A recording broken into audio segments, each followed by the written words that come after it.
How to use filter with music on Snapchat. So hello guys, welcome back to my YouTube channel. In this video I'll be showing you how you can easily use the filter with the music on Snapchat. So first thing, simply head over to your Snapchat application, and let's say I have this snap which is ready to be sent.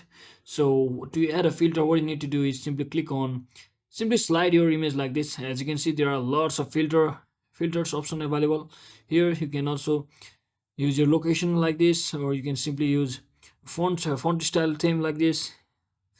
So choose your according to you, and once you do that, simply click on the music icon over here. As you can see, there's a music icon, and simply click on any of the music that you like.